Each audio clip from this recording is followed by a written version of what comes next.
So good morning, and thank you for being here. And I thank them for having me to talk to you today about a subject that's passionate to me. My hope for today is that each of you will go home with at least one tip on a way to enhance your life and make it better in the near future. So first of all, and there's no pointer, so I have to click. Now, there is a lot of information here, so I hope you don't get overwhelmed, but I was told to do a 40-minute presentation, so it is 40 minutes, and there are over 50 slides, so just so you know. First of all, I want a little bit about me. I was born and raised in Columbus, Indiana. I have 3 grown children and 4 grandchildren. The oldest just turned 5. When I'm not with my kids and grandkids, I love to go enjoy live music. I like good food. Anything outside or on the water, any type of sporting events or just people watching. Love time with family and friends. So I have a bachelor degree from Ball State University. And as far as my working career, I am the owner of Easy Declutter Solutions. I'm a certified professional organizer and a life coach. I belong with the Professional Organizers of Indiana. And my background is over 30 years of pharmaceutical sales, TV and sports advertising, performing stress tests for cardiology, and then a few years doing medical device sales and restoration. So our specialty is working with seniors, although we can work with any age. Seniors is sort of our specialty, and we've been able to work with a little of both. But so how did I get into decluttering from the corporate world? It really kind of started at home. On a rainy day, I just love to get up and declutter something and make the space more functional. On a rainy day, I would love to just go declutter a closet or a space in my kitchen or something. I loved the way it made me feel, how I could find things a lot easier. And after years in the corporate world, there was something that I felt like there was something more I needed to be doing. So my 2 passions really are helping sheltered animals, which was one of mine, or helping people to declutter. I've always loved working with people and helping people, and that's important to me to help. I've always liked counseling, and we get to do a lot of that in this. So I used to have people in school come to me for counseling all the time in high school, and I guess it's paid off. So anyway, okay, so some talking points. So today we're going to talk a little bit about what clutter is, how it affects each of us. I think it has more of an impact than we all realize it does on our everyday lives. Why do we hold on to clutter? The benefits of decluttering, and then how to handle paper clutter and sentimental items. And then tips on how to take back control of your clutter. Then we'll discuss a few storage solutions.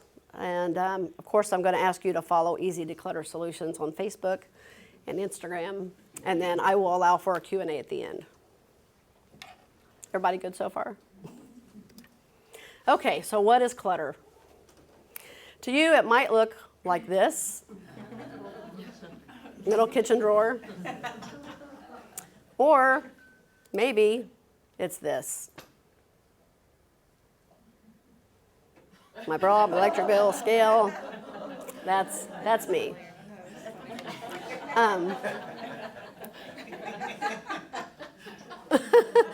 Or maybe it's this when it comes to decluttering your closet.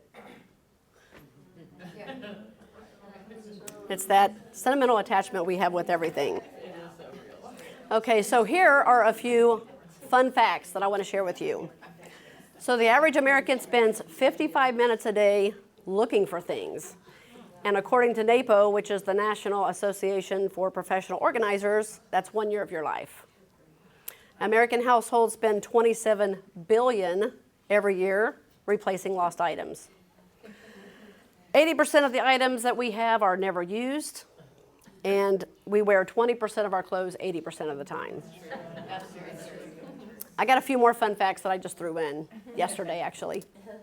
Women will spend more than 8 years of their life shopping. Some of us, it might be 10 or 12 or 15. In the average home, getting rid of clutter will eliminate 40% of your housework. And then we lose up to 9 items every day. So do you know what the top misplaced items are that we lose? Keys, phone, sunglasses, and paperwork are the top 4. Okay. So now we're going to do a little exercise. I don't mean jumping jacks. I mean something. So when I show you each of these slides, I want you to think about being in that situation and how it makes you feel after maybe a day's hard work. You go home and put yourself in that situation. Here's the first slide. I've got like 6 sets of these, I think. 5 sets, something like that. So you have a couple here sitting down reading their paper, not a care in the world. You know, what's wrong with that picture? Well, it's clutter. Not only do they have stuff on the floor, but it's a trip hazard. They've got so much clutter on the shelves, you can't move things, and even their pictures are crooked. So I'm guessing they don't maintain much around the house. So imagine coming home to this versus coming home to this. See how it makes you feel? Just refreshed, clean, no clutter.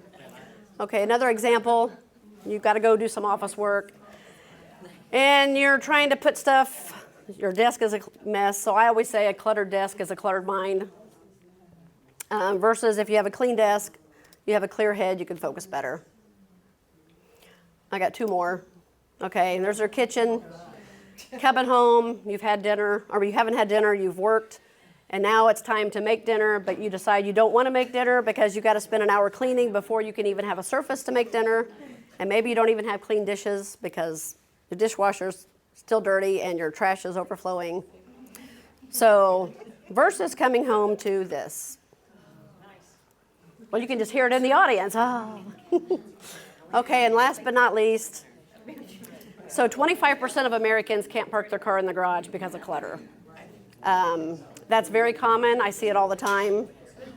Clutter in your garage. Most people use it as a storage unit or just a dumping ground. So imagine that. Now, they did get 1 car, so that's good for them. Most of my clients can't get 1 car in versus coming home to an organized garage. Now, I did add 2 slides in just before I left this morning. So here's a client I did in Greenwood. It's their garage. A couple that has not been able to use their garage in 6 years. So we took a day. We didn't know if we can do it all in a day because there's a lot behind that and under it and on the sides. And so we got everything out in their yard, sorted it like by like, sorted items together. They even made money that day because people thought they were having a garage sale. So they made money. We were able to sort. And we got the majority of it done. It took 9 hours that day. They worked with us. And that's a sort of a picture, but what I loved about it was the lady started crying 2 hours in because she was just thrilled with the progress that was being made so quickly, and they hadn't used their garage in 6 years. So that's why I love doing this. Okay, so maybe you feel like this. You'd rather just go back to bed, especially Monday morning, right? Maybe today's been canceled, let's go back to bed. Okay, so I want to share the difference between decluttering and organizing. Decluttering is really just removing items that no longer serve you. You don't need them, use them, or love them. Whereas organizing is knowing what you have, where to find it, and everything has its own home. Everything has a place. Okay, types of clutter. So there's physical clutter. These are items that are excess items that are in your homes, office, car, and it could be anything from decorations to clothes to toys to anything that's inherited, items like that. Mental clutter, it's excessive or overwhelming thoughts, worries, concerns, your unending to-do list that keeps you from focusing and making good decisions, and it also doesn't make you feel at peace. Emotional clutter, this is your negative self-talk, your toxic relationships, unresolved feelings, anything that's negative that you let enter your mind. And then digital declutter, which is your emails and photos on your phones and your computers. And there's more clutter. Paper clutter. That's a big one. A lot of people don't have systems for their paper. So how do we handle paper clutter? And this can be anything from your mail to paperwork, books, magazines, physical photos, your receipts. It's really important to have a system for anything that's incoming. So if you create a system, some people like to have things visible. I don't know if you're the type that if it's tucked away, you're going to forget that bill because it's not on your desk where you can see it. So that's important to know which type of person you are. If you're a visual person and you need it on your desk, make sure you set up a tray that's on your desk or visible where you can see it. You might also consider binders instead of files. You can do either. I used to do all files, but I have switched to binders and I absolutely love the difference. Now I brought a couple here to give you an idea. Here's my home binder. When I go to sell my home, everything is in it for the new homeowner. I'll just hand this over. It's got everything about every part of the house, the appliances, the dates, warranties, everything. And then I made one for my kitty cats. So they each have, yes, I'm a cat lady. I have 5 cats now, but I have a big house, so it's nice. So I've got each of their records and each of them by name, and instead of going through lots of paper, it's just easier. I've got one for my son for his medical. I've got one for him for his school, his car, sports, things like that. I've got one for me for medical. A separate binder, I can just pull it out and it's all there. So when you're doing, say you're sorting big piles of paper or you're going to put them in a binder and you don't know how to start if you have just a bunch of paper. If you gather all your paper, you want to first, you can sort it into 2 categories, action versus non-action. That way, if it's actionable, maybe it's a bill, it's something you need to follow up on, make a phone call. It's something that requires some type of action, a deadline that needs to be met. Non-action is the other items that you can get to when you get to. And it's important to have a separate category for those so that you don't miss your bills and your deadlines. Also, when you're sorting, you can put them into high-level categories, like say you have a whole stack of papers, maybe you just put it into medical, maybe it's financial, maybe it's auto, maybe it's your high-level categories. You guys understand that, or is that confusing? So then when you go to a medical pile, then you can sort it into exams, office visits, lab results, test results, procedures, whatever. But that's kind of how a binder, you would have a category and break it down into different categories. And then you want to make sure you can recycle and shred anything that's personal information like social security numbers, bank information, addresses, phone numbers. Shred that, because especially in today's world. Any questions so far? Is your head spinning yet? Okay, we have more clutter. One more. Okay, now, well, 2 more. So we also have your sentimental items. How do you handle sentimental items?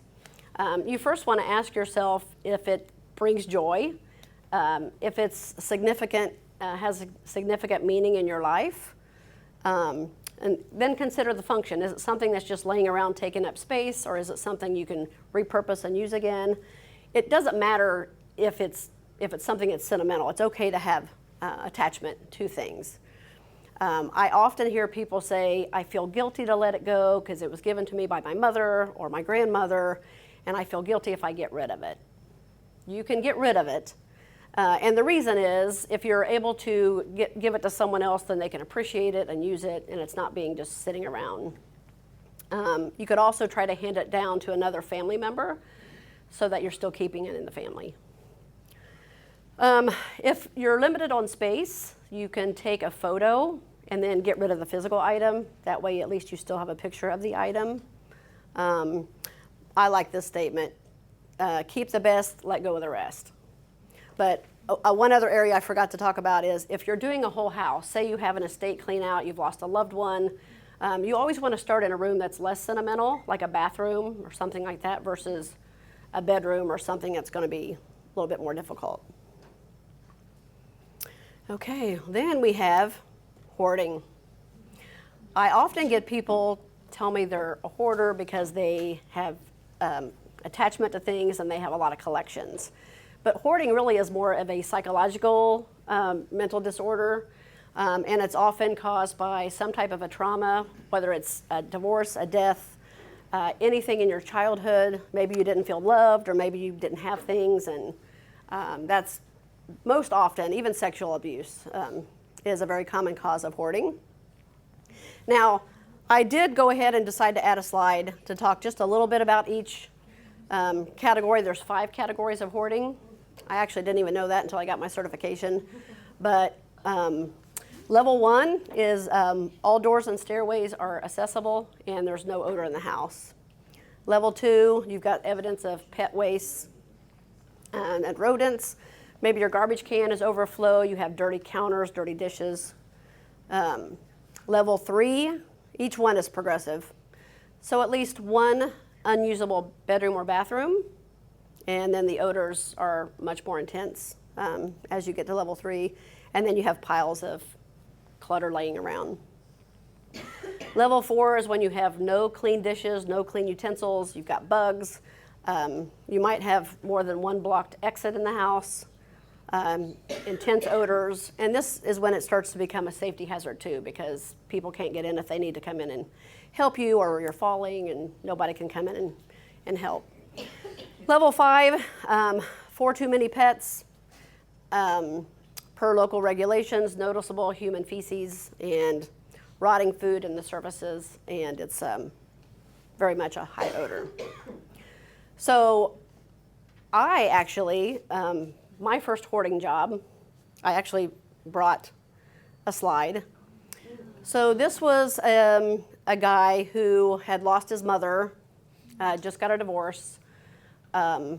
He also started drinking, didn't know where to turn. I actually didn't even know this was a hoarding job until they told me on the phone he was clearing a path for me to come. So I really felt compassion to help this person. So this picture is the front room. That is kind of from the front room looking out. We actually had to rip all the carpet up. Most everything had to be thrown away because it was soaked in urine and human feces. Most of the house was human feces and urine. Every room in the house was unusable. There wasn't a single area that wasn't usable, or that was usable. There's another one, there's the bathroom. So those are actually bags of diapers and pee pads. So we got that all cleaned up, and that was after a picture. We did not have to rip up the floor on that one. There's another one, again, your diapers and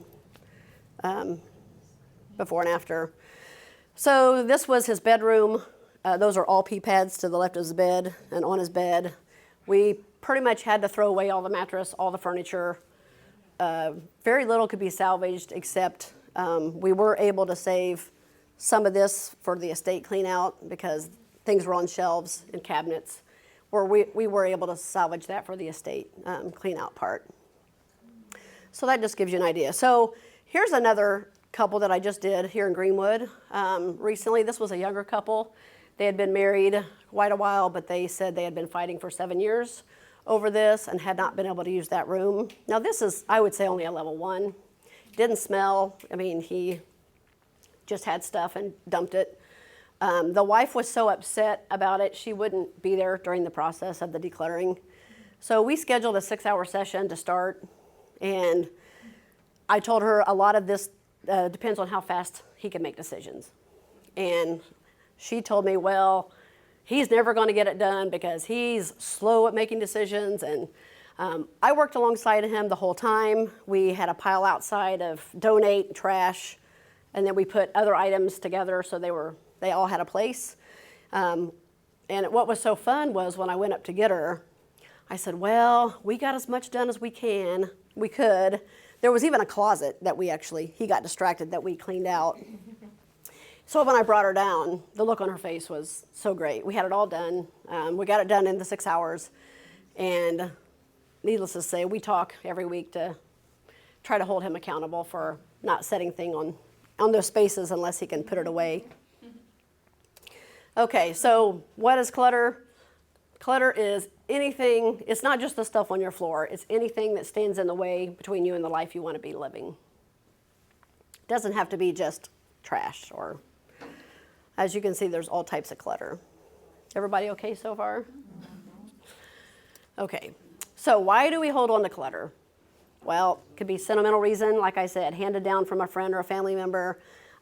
Maybe you inherited it, or it was gifted to you. Maybe you got it on vacation yourself. We all know this one. Once I lose weight, I can fit into those jeans, get them back out. Or, maybe you just paid a lot of money for it, so you feel guilty to get rid of it. I'm saving it for my kids. Why save it? Give it to them now. Get rid of the clutter. We might need it someday. And people have a fear of getting rid of things because they're afraid they're going to need it. So there is a rule that I researched and found this. The 20-20 rule says if you can replace an item for less than $20 in 20 minutes, then you probably can discard it. So I decided to look up a few other rules while I was at it. The 90-90 rule, if you haven't used the item in 90 days, you most likely won't you most likely won't use it the following 90 days, then it's good to discard that. Now, they used to say if you use something, haven't used it in a year, get rid of it, but now they're not saying quite a year. But I understand things are seasonal, and seasonal items can make a difference. The 80-20 rule, since we only use 20% of what we own, 80% is clutter. And at first I thought that was off, but when I looked at my house, there probably really is 80% that I don't use that I've just hung around. So anyway, and then, whoops, I'm gonna go back. So I found a few other ones. The 12-12-12 challenge is if you can locate 12 items to throw away, 12 to donate, and then 12 to be returned to their proper home. And then if you decide to repeat it, just repeat it. And you can get rid of a little more each time. The 3-3-3 method, I'd never heard of this before. And this would be challenging, but interesting. Choose 33 items to wear for 3 months and hide everything else. This includes your clothing, your jewelry, your accessories, shoes, everything. There's not to interrupt you, but that part right there that I was just reading, if you go on the list, they give you like the best 10 outfits for fall and exactly what to buy to have. Basically, it's that 33 Yes. items. Yes. 5 shirts, 3 pairs of pants. This is what you would wear it from. And it's amazing how little you need. Accessible. Yes. Yeah. And then the one in, one out rule, I think most of you probably already know of this. For every item you bring into the home, you have to get rid of a similar item when you bring it in, which I'm sure a lot of us don't do. Now there's other things like you've probably also heard the clothes hanger where you can start each season with the clothes hangers backwards. And then when you wear it, put it forward, and whatever you haven't worn, it's going to be the opposite way. So, okay. So why do we procrastinate decluttering? Really, we always make excuses that we don't have time. It really doesn't take that much time to declutter. I mean, even 10 or 15 minutes a day, you can get a lot done. I'll start tomorrow. It's too expensive. Don't have time. I was raised this way. It's not my fault that I'm messy. And then we set unrealistic expectations for ourselves. It's the yo-yo effect. It's either all or nothing. We're either going to do it all or we're not going to do anything. And sometimes it just seems like too big of a project to even get started. So the only limitations in your life are the ones that you give yourself. And whether you think you can or can't, you're right. Okay. Benefits of decluttering. Saves time and money, or saves time and energy. Even for getting dressed in the morning. If you have less clutter, you can pick it out quicker. It makes your morning routine easier and doesn't take as much energy. It improves mental health and decreases stress and anxiety, decreases blood pressure and your overall health. And then it saves money. 23% of people admitted to paying bills late because they misplaced something and had late fees due to that. We also buy duplicates. We forgot we had that. Cluttered kitchen, pantry, that's the first thing I think of. And then it increases sleep and productivity in the workplace and at home. And then, as I mentioned before, less to clean and maintain. So when you pick things up off the floor, it also decreases your risk of falling. The guy I've been working with, he had just had a fall, and we had to get stuff off the floor because he's also another hoarder. But okay, so those are the benefits. Everybody still okay? Mm-hmm. I'll take questions at the end, but okay, so how many of you have seen hoarders? Yeah. So I had the pleasure of meeting Mac Paxton over a year ago at a charity event up in Fishers, and he shared this, and we talked for about 40 minutes, and it was so neat to get to talk to him, and he told me how many people are really out there that need our help, and he shared something about it's not about the stuff, it's about the stories behind the stuff. So another benefit of decluttering is what's called Swedish death cleaning. Have you guys heard of it? So Swedish death cleaning is basically taking responsibility for all of your items now, so that when you pass, or if you pass unexpectedly, your kids aren't left with the burden of going through your stuff. And honestly, I had never thought of it that way before. I just grabbed a bag and put stuff in it a couple times a year, and didn't think about, oh my gosh, my kids would have to go through all my stuff. And that's really a selfish thing to do, to leave all that for them. So share your stories with your loved ones. What do you want to be known for as your legacy? Swedish death cleaning, actually I did it with my dad the other day, and I didn't realize that's what it was until my mom asked me to help him in the office. We were going through some things, and he shared this book that had a picture of him and my mom in it, and was telling me the story about it. And had he not told me that, we would have just thrown it away. We would never have known, we wouldn't have had the story. So really, Swedish death cleaning is a good time, because you bring out stories that you would never have known had you waited till they died, and you never would have had that story and that memory. So, as we age, memories are very important. So share your story with your loved ones about your most treasured items. And if you have items that you want to hand down, don't wait until you pass. I hear often, oh, when I die, so-and-so is going to get this. Give it to them now. That way you can watch them use it, and it's less clutter in your home. Okay, this was a slide I added. I thought that was appropriate for that. And that really is the reality. I see this all the time. Hoarding and cluttering is so common. It's more common than you even realize. A lot of people out there that just need help, and I feel sorry for them and would love to help them. I thought that was funny, though. Okay, so we're talking about, talking to our parents and talking to them about decluttering and how do we start the Swedish death cleaning. And so I wanted to kind of switch into this age group for a reason.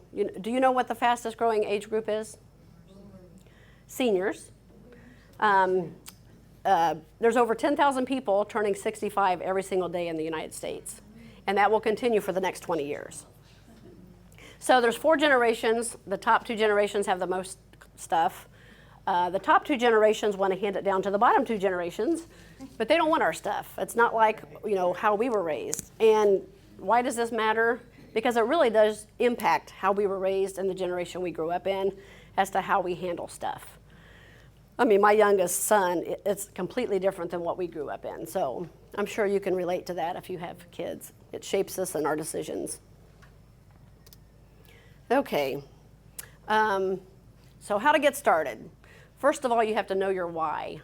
And what that means is, why do you want to declutter? Why do you want to get rid of stuff? How's it going to make you feel once you do?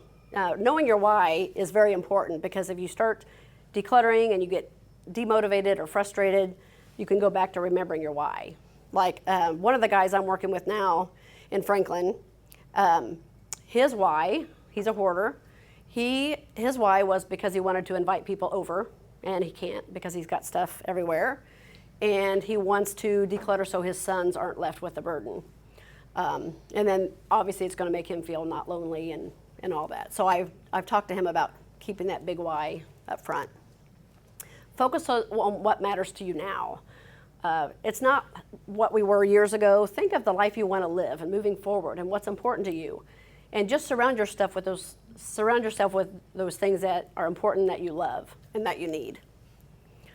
So everything you have and add to your life should add value. Everything you own should add value. You can start small, even if it's one drawer, one room, maybe it's a sock drawer, a junk drawer. Start small if you don't know where to start.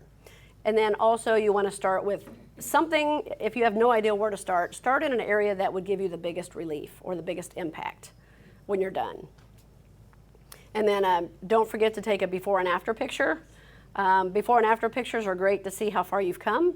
Helps to keep you motivated on what was versus what is. And then reward yourself afterwards. You can also follow your energy and do 20-minute blocks of time. That seems to be the time frame that really keeps you focused on a certain project. Follow your energy, take breaks if you need to. Okay. This was just one junk drawer I actually did for a friend who had extreme anxiety over getting rid of pens and pencils. Well, I mean bad anxiety. Actually, it was my sister. Don't say that. It was my sister. And I even saved the piece of paper that she wrote on that she had to write every pen to make sure it writes. And I said, we can still donate it even if it doesn't write. It's okay. So we were able to compartmentalize. That was before, that was after. It was something small. And then, of course, I went to another cabinet and said, let's declutter something else. But that was fun. Okay, so when you're decluttering, you want to categorize items into keep, sell, donate, and discard. And think about someone who's less fortunate. Like, so many people think about what they're losing instead of what they're gaining by getting rid of it. And I often tell people, think about what you're gaining. You know, the space and the freedom and peace. I also tell people when they're decluttering, if you lost everything in a fire, like your whole house burned down and you lost everything you own, would you buy it again? It's just something else to think about. Now, not everything is replaceable, but it's just something else to think about. And then you're giving it to someone who's less fortunate, who maybe can't afford it, so you're giving back. I know with our items that we get with customers, we take everything to donation and give it back. So it's nice to be able to partner with charities and give back to where it's needed. Okay, storage solutions, we're getting there, getting towards the back. Storage solutions, you want to make sure that you're maximizing your space, your wall space. You can use over-the-door hangers to hang your shoes or coats or purses. Make sure that if you need hooks or anything like that, utilize that whole wall. And then you could also invest in multifunctional furniture, like maybe it's an ottoman that you can store blankets in or something like that. Store things under the bed, use your storage space. I often find people are not utilizing their space. And if you use that vertical space, get things off the floor, besides the stuff under your bed, you'll make more room for things. Any questions so far on that, or good? Okay, so some things to consider. Be intentional with what you bring into the home. I know I'm guilty, we're all guilty of like trade shows where you get free things and you're like, oh, that's free, got a back scratcher, got a chapstick, and really think about what you're bringing home. If you don't need it, don't get it just because it's free. There's time wasters like social media, TV, phone, shopping. Like I said, it doesn't take long to declutter something. You can actually set your timer for 10 minutes and so much can get done, even if you do a little every day. Don't strive for perfection, just strive to make it better. Just get started. Some people don't even start. So even just getting started is making progress. So you can consider asking for help from friends or a family member. You can hire a professional. I happen to know one. So I like this slide too. This is, we should be choosing what we keep, not what we get rid of, which Marie Kondo, it's so true. When I work in hoarding situations, often there's so much stuff, I'll ask them to pick out things they want to save instead of having them to look at every single item. Now, I will say the guy that I'm working with now, he made money on our last visit. He gave me a jewelry box from his wife who had passed, and it had been sitting in there for years. And he said, I don't need any of this stuff, just take it. And there was stuff mixed in with it.